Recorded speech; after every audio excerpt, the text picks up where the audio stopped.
তো প্ৰথম প্ৰশ্নটো দিয়া আছে বগা পোহৰৰ পৰা বিভিন্ন ৰঙৰ উপাংশসমূহৰ পৃথকীকৰণ প্ৰক্ৰিয়াটো কি বোলে এক পোহৰৰ বিচ্ছুৰণ বুলি কোৱা হয় বগা পোহৰ তাৰ বিভিন্ন ৰঙৰ বিভিন্ন উপাংশসমূহলৈ পৃথকীকৰণ কৰা প্ৰক্ৰিয়াটোক পোহৰৰ বিচ্ছুৰণ বোলে তাৰপিছত 2 নম্বৰ প্ৰশ্নটো দিয়া আছে তলৰ কোনটো ধাতুৱে কপাৰ সালফেটৰ পৰা কপাৰ অপসাৰণ কৰিব পাৰে এটা লৱণৰ পৰা তাৰ ধাতুক অপহৰণ কৰিবলৈ হলে সেই ধাতুতকৈ সক্ৰিয় আন এটা ধাতু হ'ব লাগিব যেহেতু ইয়াত দিয়া আছে সিলভাৰ আইৰন গোল্ড আৰু পাৰা এইকেইটাৰ ভিতৰত কপাৰতকৈ অধিক সক্ৰিয় মৌল হৈছে আইৰন গতিকে আইৰনেহে কপাৰ সালফেটৰ পৰা কপাৰক অপসাৰণ কৰিব পাৰিব 3 নম্বৰ প্ৰশ্নটো দিয়া আছে তলৰ কোনটো জিনৰ দ্বাৰা নিয়ন্ত্ৰিত চৰিত্ৰ নহয় ইয়াত অপচন দিয়া আছে মানুহৰ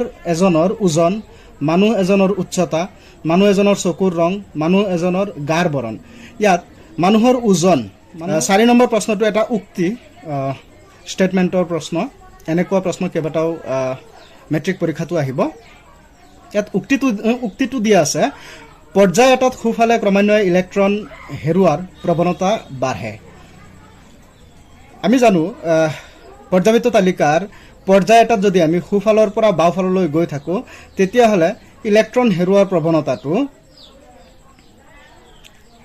কমি থাকে যেহেতু অধাতৱীয় গুণ বাঢ়ি থাকে সেই কাৰণে পৰ্যায় এটাত খুফালে ক্ৰমান্বয়ে ইলেক্ট্ৰন হেৰুৱাৰ প্ৰৱণতাটো কমে অৰ্থাৎ উক্তি এ অশুদ্ধ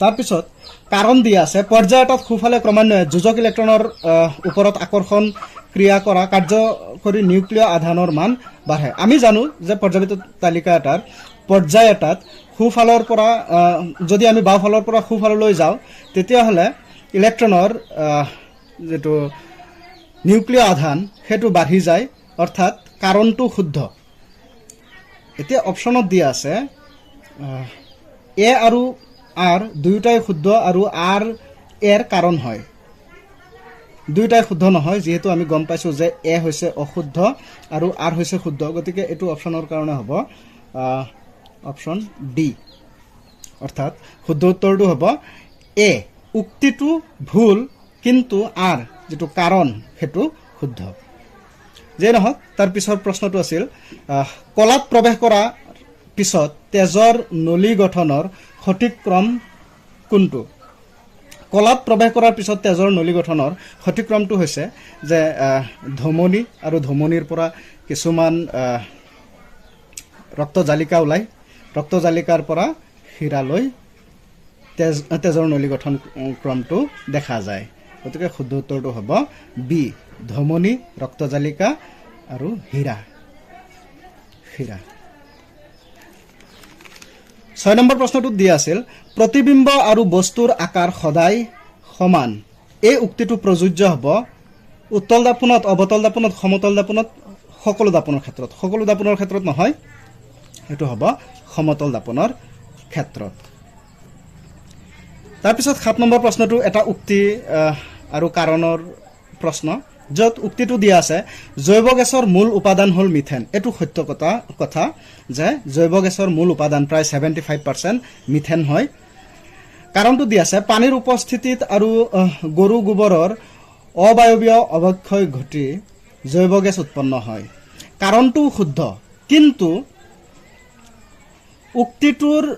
উক্তিটোক এই কাৰণে ব্যাখ্যা নকৰে দুয়োটাই শুদ্ধ কিন্তু আৰে এক ব্যাখ্যা নকৰে গতিকে অপশনটো হ'ব দিয়া আছে এ আৰু আৰ দুয়োটাই শুদ্ধ আৰু আৰে এক শুদ্ধকৈ ব্যাখ্যা কৰিছে কিন্তু শুদ্ধকৈ ব্যাখ্যা কৰা নাই কাৰণ দুয়োটাই নিজৰ নিজৰ ঠাইত শুদ্ধ হয় কিন্তু কোনোৱে কাকো ব্যাখ্যা কৰা নাই গতিকে অপশন বি হ'ব শুদ্ধ উত্তৰ এ আৰু আৰ দুয়োটাই শুদ্ধ আৰু আৰে এক শুদ্ধকৈ ব্যাখ্যা কৰা নাই তাৰ পিছত 8 নম্বৰ প্ৰশ্নটো হৈছে ক অংশৰ লগত খ অংশ মিলোৱা ইয়াত ক অংশ দিয়া আছে ট্ৰায়াডটো হৈছে ডবাৰেনাৰৰ ট্ৰায়াড অষ্টক সূত্ৰটো হৈছে নিউল্যান্ডছৰ অষ্টক সূত্ৰ আধুনিক পৰ্যাবৃত্ত সূত্ৰ আৱিষ্কাৰ কৰিছিল হেনৰি মজলি আৰু মেণ্ডেলিভৰ পৰ্যাবৃত্ত সূত্ৰটো হৈছে ডিমিট্ৰি মেণ্ডেলিভ। গতিকে ইয়াৰ পৰা শুদ্ধ উত্তৰটো হ'ব 1B আৰু 2C। 1B এইটো ঠিকে আছে, 1B, কিন্তু 1A আছে, এইটো ডাইৰেক্ট অশুদ্ধ। এইটো অপশ্যনটোৱে ভুল আছে, 1ৰ লগত D হ'ব লাগিছিল, কিন্তু এইটো অলৰেডি অসত্য। গতিকে শুদ্ধ উত্তৰটো হয় A বা Bৰ পৰা হ'ব। যিয়ে নহওক আমি 2 নম্বৰটো চাম। অষ্টসূত্ৰ চিৰ লগত মিলিছে 2C। গতিকে যিহেতু বি অপশ্যনটো 2C আছে, তাৰপিছত 3A আৰু 4D। গতিকে শুদ্ধ উত্তৰটো হৈছে অপশ্যন বি। 9 নম্বৰ প্ৰশ্নটো দিয়া আছে, জীৱাশ্ম ইন্ধন দহনৰ প্ৰভাৱ হ'ল গোলকীয় উষ্ণতা বৃদ্ধি, বায়ু প্ৰদূষণ, এচিড বৰষুণ, সেউজগৃহ প্ৰভাৱ। জীৱাশ্ম ইন্ধন দহন কৰিলে এই আটাইকেইটা প্ৰভাৱেই দেখা যায়। গতিকে শুদ্ধ উত্তৰটো হ'ব অপশ্যন ডি। 10 নম্বৰ প্ৰশ্নটো দিয়া আছে, মানৱ দেহত মূত্ৰ সৰবৰাহৰ শুদ্ধ ক্ৰমটো হ'ল, গতিকে এইটো ক্ৰমত গ'লে আমাৰ শুদ্ধ উত্তৰটো হ'ব ডি। বৃক্কত মূত্ৰ উৎপন্ন হ'ব। মূত্ৰ উৎপন্ন হোৱাৰ পিছত ই মূত্ৰবাহী নলীৰে গৈ মূত্ৰথলীত পৰিব আৰু তাৰপিছত মূত্ৰ নিষ্কাশন নলীৰে আমাৰ বৰ্জিত পদাৰ্থ হিচাপে ত্যাগ কৰা হয়।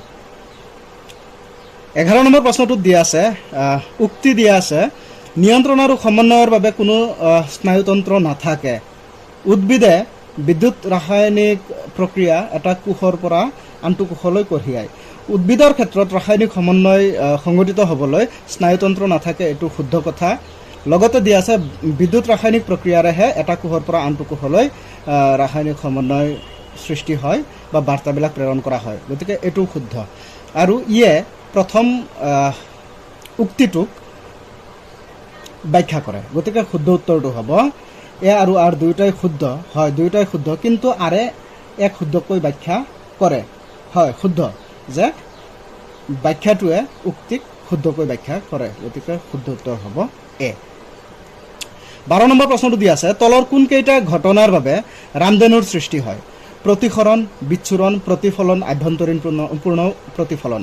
দেখা যায় যে ৰামধেনু গঠনৰ ক্ষেত্ৰত প্ৰতিসৰণ, বিচ্ছুৰণ এই আটাইকেইটা অপশ্যনেই জড়িত হৈ থাকে। গতিকে শুদ্ধ উত্তৰটো হ'ব চি। তাৰপিছত 13 নম্বৰ প্ৰশ্নটোত দিয়া আছে, তলৰ কোনটো মেণ্ডেলিভৰ পৰ্যাবৃত্ত তালিকা মতে প্ৰথম বৰ্গৰ মৌলসমূহৰ অক্সাইডৰ সাধাৰণ সংকেত? যিহেতু প্ৰথম বৰ্গৰ মৌলবিলাকৰ যোজ্যতা 1 হয় আৰু অক্সিজেনৰ যোজ্যতা 2 হয়। গতিকে সেই মৰ্মে এই মৌলসমূহৰ অক্সাইডৰ সংকেতটো হ'ব R2A। অক্সিজেনৰ 2 যোজ্যতাটো আৰত আহিব আৰু আৰৰ যোজ্যতা হৈছে 1, যিটো অক্সিজেনৰ লগত থাকিব। 14 নম্বৰ প্ৰশ্নটো দিয়া আছে, পানীৰ মাজেৰে বিদ্যুৎ প্ৰবাহ চালিত হ'লে তলৰ কোনটো প্ৰকাৰৰ ৰাসায়নিক বিক্ৰিয়া সংঘটিত হয়? পানীৰ মাজেৰে যদি বিদ্যুৎ প্ৰবাহ চালিত কৰা হয়, তেতিয়াহ'লে হাইড্ৰজেন আৰু অক্সিজেন পৰমাণুবোৰ অণুবোৰ ভাঙি যায়। গতিকে ই এটা বিযোজন বিক্ৰিয়া। 15 নম্বৰ প্ৰশ্নটো দিয়া আছে, নিকট দৃষ্টিগ্ৰস্ততাত ভুগি থকা ব্যক্তি এজনে ওচৰৰ বস্তু ভালকৈ দেখা পায়, কিন্তু দূৰৰ বস্তু স্পষ্টকৈ দেখা নাপায়। ইয়াৰ সম্ভাৱ্য কাৰণসমূহ তলত উল্লেখ কৰা হৈছে। চকুৰ লেন্সৰ অত্যাধিক বক্ৰতা। হয়, চকুৰ লেন্সৰ অত্যাধিক বক্ৰতা হ'লে মায়োপিয়া বা নিকট দৃষ্টিগ্ৰস্ততাত ভুগিবলগীয়া হয়। অক্ষিগোলকৰ দীঘল অৱস্থা, এইটোও শুদ্ধ, এইটোও শুদ্ধ। চকুৰ লেন্সৰ ফকাছ দৈৰ্ঘ্য বৃদ্ধি পোৱা, এইটো হাইপাৰমেট্ৰপিয়াৰ ক্ষেত্ৰত দেখা যায়। অক্ষিগোলক যথেষ্ট সৰু, এইটো হাইপাৰমেট্ৰপিয়াৰ ক্ষেত্ৰত দেখা যায়। যিহেতু আমাক সুধিছে নিকট দৃষ্টিগ্ৰস্ততাৰ কথা, গতিকে শুদ্ধ উত্তৰ হ'ব 1 আৰু 2। গতিকে শুদ্ধ অপশ্যনটো এ। যিয়ে নহওক, 16 নম্বৰ প্ৰশ্নটো দিয়া আছে, ছডিয়াম ছালফেটৰ দ্ৰৱ থকা পৰীক্ষা নল, তাৰ লগত বেৰিয়াম ক্লৰাইডৰ দ্ৰৱ থকা পৰীক্ষা নল, এই দুটা দ্ৰৱৰ মাজত বিক্ৰিয়া ঘটালে আমি জানো যে ছডিয়াম ছালফেট আৰু বেৰিয়াম ক্লৰাইডৰ বিক্ৰিয়াৰ ফলত অধক্ষেপণ সৃষ্টি হয়। বেৰিয়াম ছালফেটৰ অধক্ষেপ সৃষ্টি হয়। গতিকে শুদ্ধ উত্তৰটো হ'ব অধক্ষেপণ বিক্ৰিয়া। 17 নম্বৰ প্ৰশ্নটো দিয়া আছে, 4টা মাধ্যম পি, কিউ, আৰ, এছত পোহৰৰ দ্ৰুতি ক্ৰমে এই 4টা দ্ৰুতি দিয়া আছে। কোনটো মাধ্যমত আলোকীভাৱে ঘন? কোনটো মাধ্যম আলোকীভাৱে ঘন? আমি জানো যে যিটো মাধ্যম আলোকীভাৱে ঘন হ'ব তাত পোহৰৰ দ্ৰুতি আটাইতকৈ কম হ'ব। আৰু যদি আলোকিকভাৱে লঘুতৰ হয় তাত পোহৰৰ দ্ৰুতি আটাইতকৈ সৰ্বাধিক হয়। যিয়ে নহওক, যিহেতু আমি আলোকিকভাৱে ঘন মাধ্যমটো উলিয়াব লাগে, তাৰ বাবে চাব লাগিব পোহৰৰ দ্ৰুতি আটাইতকৈ কম ক'ত আছে। যিহেতু পোহৰৰ দ্ৰুতি আটাইতকৈ কম দেখা গৈছে 4.2 × 10⁸ মিটাৰ পাৰ ছেকেণ্ড, গতিকে শুদ্ধ উত্তৰটো হ'ব Q, option Q B, option B, য'ত উত্তৰটো হৈছে কিউ। গতিকে 18 নম্বৰ প্ৰশ্নটোত দিয়া আছিল তলৰ কোনটো ঐচ্ছিক কাৰ্য নহয়। বমি হোৱা এটা অনৈচ্ছিক কাৰ্য, হৃদস্পন্দন অনৈচ্ছিক কাৰ্য, এইবিলাক আমি ইচ্ছা কৰি কৰিব নোৱাৰোঁ। লালটি ওলোৱাটো অনৈচ্ছিক ক্ৰিয়া, কিবা খোৱা বস্তু বা সোৱাদ লগা বস্তু খোৱা দেখিলে আমাৰ মুখৰ পৰা লালটি ওলাব পাৰে। গতিকে এনেকুৱা কাৰ্যবিলাক অনৈচ্ছিক ক্ৰিয়া। কিন্তু খাদ্য চুবোৱাটো আমি যিটো ইচ্ছা কৰিহে কৰিব লাগিব। অনৈচ্ছিকভাৱে কোনেও খাদ্য চুবাই পেলাব নোৱাৰে। গতিকে শুদ্ধ উত্তৰটো হৈছে খাদ্য চুবোৱা।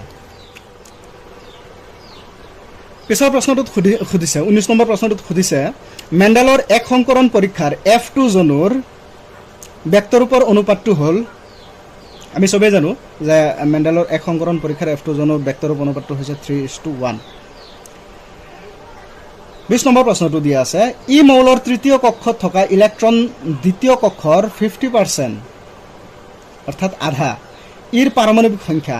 যিহেতু তিনিটা কক্ষ দিয়া আছে, প্ৰথম কক্ষটো পূৰ্ণ হ'বলৈ 2 লাগিব, দ্বিতীয় কক্ষটোত 8 লাগিব, তাৰপিছত তৃতীয় কক্ষটোত কৈছে দ্বিতীয় কক্ষৰ আধা, অৰ্থাৎ ইয়াত 8টা আছে, তৃতীয় কক্ষটোত হ'ব লাগিব 4টা।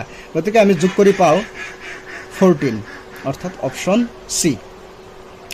21 নম্বৰ প্ৰশ্নটোত আন এটা ষ্টেটমেণ্টৰ প্ৰশ্ন দিয়া হৈছে, য'ত ষ্টেটমেণ্টটো দিয়া আছে পানীৰ তলত অৱতল দাপোনৰ ফকাচ দৈৰ্ঘ্য সলনি নহয়। সত্য কথা যে অৱতল দাপোন বা দাপোন এটাৰ ফকাচ দৈৰ্ঘ্যটো সদায় তাৰ প্ৰতিফলন পৃষ্ঠৰ ওপৰত নিৰ্ভৰ কৰে। গতিকে পানীৰ তলতেই হওক বা ওপৰতেই হওক কোনো মাধ্যমে তাৰ ফকাচ দৈৰ্ঘ্যৰ সলনি ঘটাব নোৱাৰে। গতিকে এইটো সত্য কথা।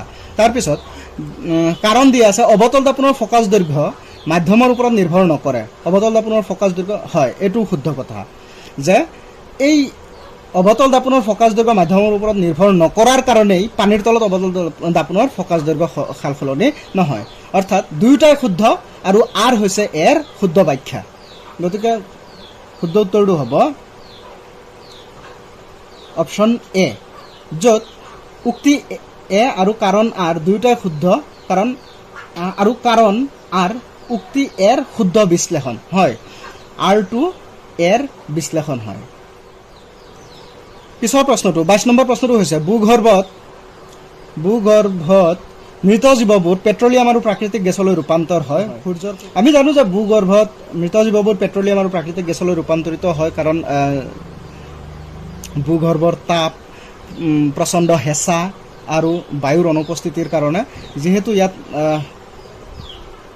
বায়ুৰ উপস্থিতিটো নহয়, সূৰ্যৰ উপস্থিতিত নহয়, সূৰ্যৰ পোহৰ ভূগৰ্ভত পোৱা নাযায়, বায়ুৰ উপস্থিতিটো নহয়, বায়ুৰ অনুপস্থিতিত অপশ্যনটো যিহেতু আছে, গতিকে এইটো হ'ব শুদ্ধ উত্তৰ, বায়ুৰ অনুপস্থিতিত। পৰৱৰ্তী প্ৰশ্নটো দিয়া আছে ডাৰউইনৰ তত্ত্বত তলৰ কোনটো অন্তৰ্ভুক্ত নহয়। প্ৰাকৃতিক নিৰ্বাচন, যোগ্যতাৰ পৰিৱৰ্তন, উত্তৰাধিকাৰৰ জৰিয়তে বিৱৰ্তন, জীৱন সংগ্ৰাম। আমি ডাৰউইনৰ তত্ত্বটো যদি আমি বিশ্লেষণ কৰোঁ তেতিয়া পাম আমি যে প্ৰাকৃতিক নিৰ্বাচন থাকিবই, জীৱন সংগ্ৰাম প্ৰয়োজন আছে বিৱৰ্তনৰ ক্ষেত্ৰত, উত্তৰাধিকাৰৰ জৰিয়তে বিৱৰ্তন হয়।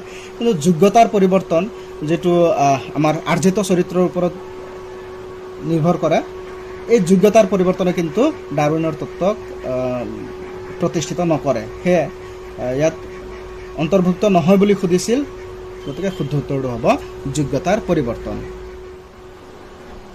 24 নম্বৰ প্ৰশ্নটোত ক অংশৰ লগত খ অংশ মিলাব লাগে, য'ত এষ্ট্ৰজেন আমি জানো ই এটা হৰমন যেটো কৈশোৰ কালত দেখা যায়। জৰুৰীকালীন অৱস্থা, এই জৰুৰীকালীন অৱস্থাটো এড্ৰিনেলিন গ্ৰন্থি বা এড্ৰিনেলিন গ্ৰন্থিৰ পৰা ওলোৱা হৰমনে নিয়ন্ত্ৰণ কৰে। শৰীৰৰ ভংগিমা বা বেলেঞ্চ বুলি যিটো কোৱা হয়, ভাৰসাম্যতা, এইটো নিয়ন্ত্ৰণ কৰে চেৰিবেলাম নামৰ অংশই। কুবিভাজন হৈছে চাইটকাইনিনৰ দ্বাৰা সংঘটিত হয় উদ্ভিদৰ দেহত। থাইৰক্সিন হৰমনটো থাইৰয়ড হৰমনে নিঃসৰণ কৰে, অপশ্যন এ, গতিকে শুদ্ধ উত্তৰটো হ'ব এ। আৰু 25 নম্বৰ প্ৰশ্নটোত য'ত দিয়া আছে চকুৰ মণিৰ আকাৰ সাল সলনি কৰা চকুৰ অংশটো হ'ল চিলিয়াৰী পেশী। চিলিয়াৰী পেশীয়ে এই গোটেইখিনি নিয়ন্ত্ৰণ কৰে চকুৰ মণিৰ আকাৰ সাল সলনি কৰা, য'ত ফ'কাছ দৈৰ্ঘ্য কম বেছি কৰিব পৰা যায়। 26 নম্বৰ প্ৰশ্নটোত দিয়া আছে তলত ডবাৰেনাৰৰ ট্ৰায়াড সন্নিৱিষ্ট কৰা হৈছে,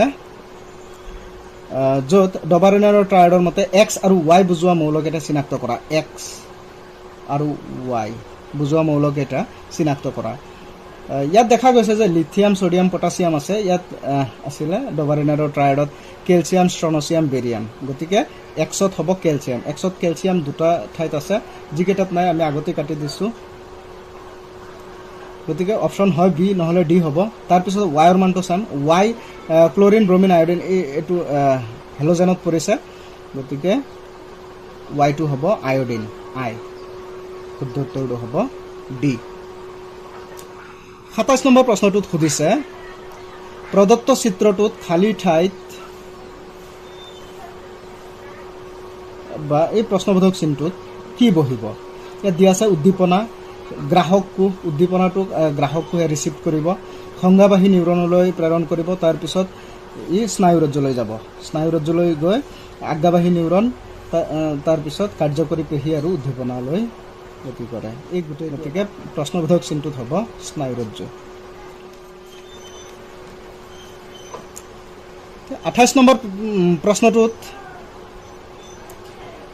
এটা এক সংকৰণ পৰীক্ষা দিয়া আছে, য'ত বেঙুনীয়া ৰঙৰ পাতৰ লগত সেউজীয়া ৰঙৰ পাতৰ সংকৰণ ঘটোৱা হৈছে। ইয়াত দিয়া আছে 28 নম্বৰ প্ৰশ্নটোত অপশ্যনত দিয়া আছে উল্লেখিত চিত্ৰটো এটা এক সংকৰণ পৰীক্ষাৰ উদাহৰণ। হয়, এইটো এটা এক সংকৰণ পৰীক্ষাৰ উদাহৰণ, য'ত আমি ভেক্টৰূপ অনুপাতটো 3:1 পাওঁ। বেঙুনীয়া ৰঙৰ পাতযুক্ত উদ্ভিদবোৰ সেউজীয়া ৰঙৰ পাতমুক্ত উদ্ভিদৰ ওপৰত প্ৰভাৱী।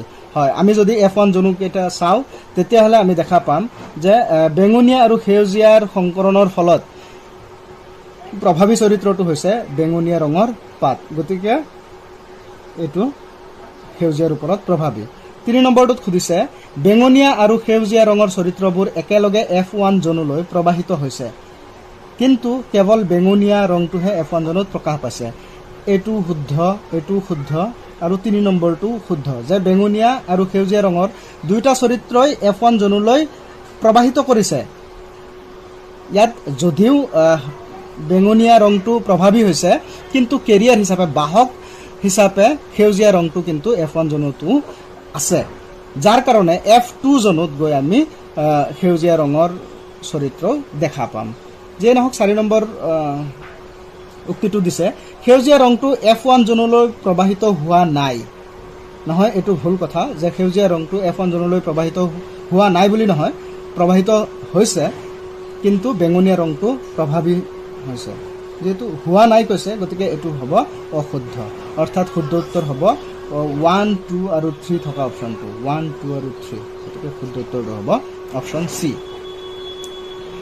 এতিয়া 29 নম্বৰ প্ৰশ্নটো হৈছে অগ্নাশয় ৰসত থকা প্ৰটিন বিশ্লেষী উৎসেচক বিধৰ নামটো হ'ল ট্ৰিপচিন।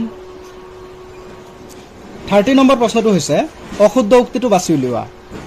অপশ্যন এ, এজন সুস্থ ব্যক্তিৰ বাবে চিষ্টলিক আৰু ডায়েষ্টলিক চাপৰ অনুপাত 120/80 mmHg। এইটো শুদ্ধ। এজন সুস্থ ব্যক্তিৰ বৃক্কই প্ৰতিদিনে 180 লিটাৰ তেজ পৰিস্ৰাৱন কৰে, এইটো শুদ্ধ। প্ৰাণীৰ পেশীত হোৱা অবাধ সহনত ইথানল উৎপন্ন হয়, এইটো শুদ্ধ। ক্লোমদমনীয়ে কাৰ্বন ডাই অক্সাইড যুক্ত তেজ পৰিবেশন কৰে, এইটো অশুদ্ধ। গতিকে যিহেতু আমাক উলিয়াবলৈ দিছিল অশুদ্ধ উত্তৰটো কি হ'ব, সেইটো হ'ব অপশ্যন ডি। মেণ্ডেলিভৰ মৌলবোৰৰ পৰ্যাবৃত্ত তালিকাৰ আধাৰত তলৰ কোনকেইটা মৌল ক্ৰমে একা বৰণ, একা এলুমিনিয়াম আৰু একা চিলিকন? আমি জানো মেণ্ডেলিভে কেইটামান মৌলৰ ভৱিষ্যতবাণী কৰিছিল, য'ত আছিল স্কেণ্ডিয়াম, গেলিয়াম আৰু জাৰ্মেনিয়াম। গতিকে একা বৰণ আছিল স্কেণ্ডিয়াম, একা এলুমিনিয়াম আছিল গেলিয়াম আৰু একা চিলিকন হৈছে জাৰ্মেনিয়াম। গতিকে স্কেণ্ডিয়াম, গেলিয়াম, জাৰ্মেনিয়াম হ'ব। স্কেণ্ডিয়াম, গেলিয়াম কাৰ্বন দিয়া আছে, স্কেণ্ডিয়াম, গেলিয়াম, স্কেণ্ডিয়াম, ক্ৰমিয়াম দিয়া আছে, এইটো অশুদ্ধ। গেলিয়াম ক্ৰমিয়াম জাৰ্মেনিয়াম দিয়া আছে এইটো অশুদ্ধ গতিকে শুদ্ধ উত্তৰটো হ'ব অপশ্যন ডি 32 নম্বৰ প্ৰশ্নটো দিয়া আছে পোহৰৰ প্ৰতিফলনৰ ক্ষেত্ৰত শুদ্ধ উক্তিটো বাছি উলিওৱা পোহৰৰ প্ৰতিফলনৰ ক্ষেত্ৰত শুদ্ধ উক্তিটো বাছি উলিওৱা উত্তল লেন্সৰ ফকাছ দৈৰ্ঘ্য ঋণাত্মক এইটো অশুদ্ধ উত্তল লেন্সৰ ক্ষেত্ৰত প্ৰতিবিম্বৰ আকাৰ লক্ষ্যবস্তুৰ আকাৰতকৈ সৰু এইটো অশুদ্ধ পোহৰ গণতৰ মাধ্যমৰ পৰা লঘুতৰ মাধ্যমলৈ অগ্ৰসৰ হ'লে পোহৰৰ দ্ৰুতি হ্ৰাস পায় এইটো অশুদ্ধ লেন্সৰ বক্ৰতা বাঢ়িলে ফকাছ দৈৰ্ঘ্য কমে লেন্সৰ বক্ৰতা বাঢ়িলে ফকাছ দৈৰ্ঘ্য কমে এইটো শুদ্ধ গতিকে সুধিছিল পোহৰৰ প্ৰতিফলনৰ ক্ষেত্ৰত কোনটো উক্তি শুদ্ধ শুদ্ধ উক্তিটো হ'ব অপশ্যন ডি 33 নম্বৰ কোৱেশ্যনত তলৰ কোনটো সমীকৰণে সংযোজন ৰাসায়নিক বিক্ৰিয়াৰ সমীকৰণ সূচাইছে সংযোজন ৰাসায়নিক বিক্ৰিয়াত কি হয় যে দুটা বা ততোধিক বিক্ৰিয়ক পদাৰ্থ লগ হৈ এটা বিক্ৰিয়ক পদাৰ্থ উৎপন্ন হয় গতিকে দেখা গৈ আছে যে অপশ্যন এ টোৱে শুদ্ধ য'ত কেলছিয়াম অক্সাইড আৰু পানীৰ অণু লগ লাগি কেলছিয়াম হাইড্ৰক্সাইড উৎপন্ন কৰিছে পিছৰ প্ৰশ্নটো 34 নম্বৰ প্ৰশ্নটো দিয়া আছে নতুন প্ৰজাতিৰ উৎপত্তি হয় যেতিয়া জনন কোষত উল্লেখনীয় পৰিৱৰ্তন ঘটে জনন কোষত ক্ৰমজমৰ সংখ্যাৰ সালসলনি হ'লে জিনীয় পচ্যুত হ'লে গতিকে ইয়াত আটাইকেইটা অপশ্যনেই শুদ্ধ দেখা গৈ আছে হ'ব 1 2 আৰু 3 থকা অপশ্যনটো 1 2 আৰু 3 অপশ্যন ডি তাৰপিছত 35 নম্বৰ কুৱেশ্যনটো দিয়া আছে তলৰ কোনটো শক্তিৰ বিকল্প উৎস নিউক্লিয় শক্তি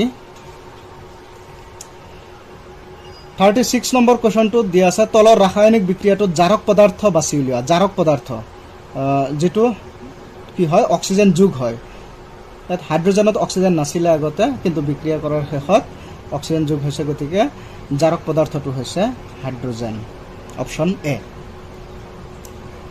37 নম্বৰ কুৱেশ্যনত দিয়া আছে মানৱ দেহত শক্তি উৎপন্ন হ'বৰ বাবে কেনে ধৰণৰ ৰাসায়নিক বিক্ৰিয়া সংঘটিত হয় মানৱ দেহত শক্তি উৎপন্ন হ'বলৈ আমি জানো শ্বসন ক্ৰিয়া সংঘটিত হয় শ্বসন ক্ৰিয়াটো এটা তাপবৰ্জী বিক্ৰিয়া অপশ্যন সি শুদ্ধ উত্তৰ 38 নম্বৰ কুৱেশ্যন য'ত লেন্সৰ ক্ষমতাৰ SI এককটো হ'ল লেন্সৰ ক্ষমতাৰ SI একক হৈছে ডায়োপ্টাৰ ইয়াত দিয়া আছে ডামপ্টাৰ যিয়ে নহওক ইয়াত ডায়োপ্টাৰ হ'ব লাগিছিলে শুদ্ধ উত্তৰটো হ'ব ডায়োপ্টাৰ অপশ্যন বি 39 নম্বৰ কুৱেশ্যন উত্তল লেন্স এখনত লক্ষ্যবস্তুৰ সৈতে সমান আকাৰৰ প্ৰতিবিম্ব পাবলৈ লক্ষ্যবস্তুৰ অৱস্থান ক'ত হ'ব উত্তল লেন্সত লক্ষ্যবস্তু আৰু প্ৰতিবিম্ব দুয়োটাই যদি একে আকাৰৰ হ'ব লাগে তেতিয়াহ'লে লক্ষ্যবস্তুটো সদায় ভাস্কেন্দ্ৰত ৰাখিব লাগিব বা C1ত যেটো আমাৰ অপশ্যনত 2F1 হিচাপে লিখা থাকিব 2F1 40 নম্বৰ কুৱেশ্যন জৈৱ গেছত মিথেনৰ পৰিমাণ হ'ল মই কোনোবা এটা প্ৰশ্নত আলোচনা কৰি আছিলোঁ যে মিথেনৰ জৈৱ গেছত মিথেন প্ৰায় 75% থাকে 41 নম্বৰ কুৱেশ্যনত শুদ্ধ ৰশ্মি চিত্ৰটো চিনাক্ত কৰা ইয়াত বায়ু মাধ্যমৰ পৰা কাচ মাধ্যমত পোহৰ প্ৰতিফলিত হৈছে ইয়াত বায়ু মাধ্যমৰ পৰা পানীত আৰু কাচ মাধ্যমৰ পৰা বায়ুত ইয়াত আমি চাব লাগিব লঘুতৰ কোনটো আৰু ঘনতৰ কোনটো ইয়াত বায়ু লঘুতৰৰ পৰা ঘনতৰলৈ যেতিয়া প্ৰৱেশ কৰে তেতিয়া পোহৰৰ ৰশ্মিডাল সদায় অবিলম্বৰ কাহ চাপে গতিকে এইটো শুদ্ধ ইয়াত বায়ু লঘুতৰ আৰু পানী হৈছে বায়ুতকৈ ঘনতৰ গতিকে ইয়াত দেখা গৈছে যে ৰশ্মিডাল অবিলম্বৰ পৰা আঁতৰি গৈছে যেতিয়া লঘুতৰৰ পৰা ঘনতৰলৈ যায় তেতিয়া আঁতৰি নাযায় ই অবিলম্বৰ কাহে চাপে গতিকে এইটো অশুদ্ধ ৰশ্মি চিত্ৰ ইয়াত দেখা গৈছে কাচ আৰু বায়ু কাচ হৈছে ঘনতৰ মাধ্যম আৰু বায়ু হৈছে লঘুতৰ মাধ্যম কাচৰ পৰা যেতিয়া আহিব ঘনতৰ মাধ্যমৰ পৰা অহা ৰশ্মি যদি লঘুতৰ মাধ্যমত প্ৰৱেশ কৰে তেতিয়া অবিলম্বৰ পৰা আঁতৰলৈ বেকা হয় কিন্তু ইয়াত দিয়া আছে অবিলম্বৰ কাষলৈ গতিকে এইটো ভুল অৰ্থাৎ শুদ্ধ উত্তৰটো হ'ব কেৱল 1 এক নং চিত্ৰটো অপশ্যন এ 42 নম্বৰ কুৱেশ্যনটোত দিয়া আছে পাক গ্ৰন্থিয়ে ক্ষৰণ কৰা উৎসেচকটো হ'ল পাক গ্ৰন্থিয়ে ক্ষৰণ কৰা উৎসেচকটো হৈছে পেপচিন ইনচুলিন ক্ষৰণ কৰে অগ্নাশয় গ্ৰন্থিয়ে ইনচুলিন নিঃসৰণ কৰে 44 নম্বৰ কুৱেশ্যনটো মানুহৰ চকুৱে বস্তু এটাৰ প্ৰতিবিম্ব গঠন কৰাৰ স্থান হ'ল অক্ষিপট যাক ৰেটিনা বুলিও কোৱা হয় সমসংস্থ অংগৰ এটা উদাহৰণ হ'ল আমাৰ বাহু আৰু কুকুৰৰ আগঠেং। মানুহৰ বাহু আৰু কুকুৰৰ আগঠেং দুয়োটা সমসংস্থ অংগ বুলি ক'লে সাধাৰণতে উৎপত্তিৰ ফালৰ পৰা একে হ'ব, কিন্তু তাৰ কাৰ্য বেলেগ বেলেগ হ'ব। গতিকে আমাৰ বাহু, আমাৰ হাতখন আৰু কুকুৰৰ আগঠেংটো উৎপত্তিৰ ফালৰ পৰা একে, কিন্তু কাম বা কাৰ্য বেলেগ বেলেগ। গতিকে এইটো এটা উদাহৰণ হয়। আমাৰ দাঁত আৰু হাতীৰ দাঁত উৎপত্তিৰ ফালৰ পৰা একে, যদিও কাৰ্য বেলেগ বেলেগ হয়। অপশ্যন চি, আলু আৰু ঘাঁহৰ ধাৱক কাণ্ড, এই দুয়োটা উৎপত্তিৰ ফালৰ পৰা একেই। গতিকে আমি দেখা পাইছোঁ যে ওপৰৰ আটাইকেইটাই কি সমসংস্থ অংগৰ উদাহৰণ। গতিকে শুদ্ধ উত্তৰটো হ'ব অপশ্যন ডি।